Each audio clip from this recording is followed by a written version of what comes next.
चला तर मग सुरुवात करूया आजच्या रेसिपीला। आज आपण बनवणार आहोत पौष्टिक अशी लाल भोपळ्याची भाजी। लाल भोपळा स्वच्छ धुवून कापून घेतलेला आहे आपण छान असा। जिरे लागणार आहे आपल्याला, लसूण घेतलेला आहे आपण, हिरव्या मिरच्या घेतलेल्या आहे, 2-3 लाल मिरच्या घेतलेल्या आहे, बेडगी मिरची, जिरे लागणार आहे आपल्याला।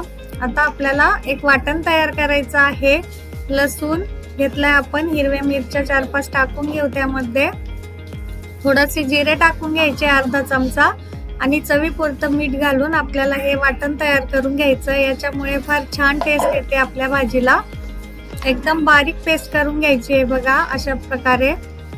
त्या अगोदर चॅनलला सबस्क्राइब केलं नसेल तर नक्की सबस्क्राइब करा, म्हणजे असे छान छान व्हिडिओ तुम्हाला बघायला भेटतील।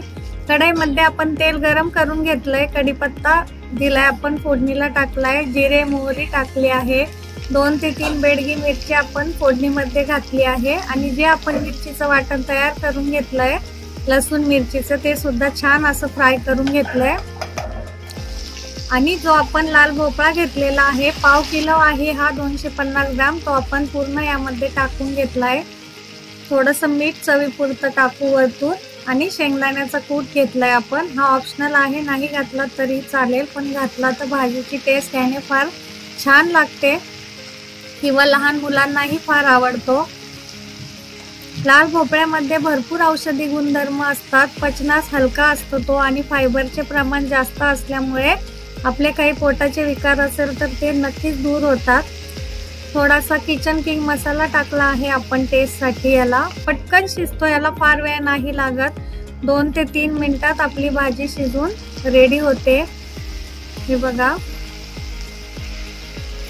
छान असं मिक्स करून घ्यायचं आहे, फारही याला वाफ द्यायची नाहीये, नाहीतर याचा गाळ होतो लगेचच। चेक करून घ्यायचं आहे आपला भोपळा शिजला की नाही। थोडासा चवीपुरतं येथे आपण गूळ घालून घेऊ।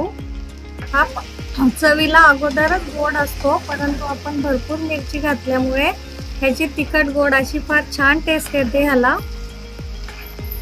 आता 2 ते 3 मिनिटात आपली भाजी बनवून तयार आहे।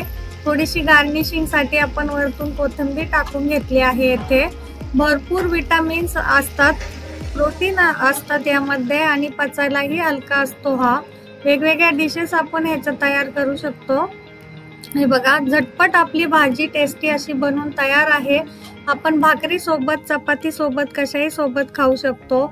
नक्की ट्राय करा। रेसिपी कशी वाटली मला कमेंटमध्ये नक्की सांगा आणि रेसिपी आवडली असेल तर आपल्या चॅनलला लाईक, शेअर आणि सबस्क्राइब करायला अजिबात विसरू नका, म्हणजेच येणारे छान छान व्हिडिओ तुम्हाला बघायला भेटतील। धन्यवाद।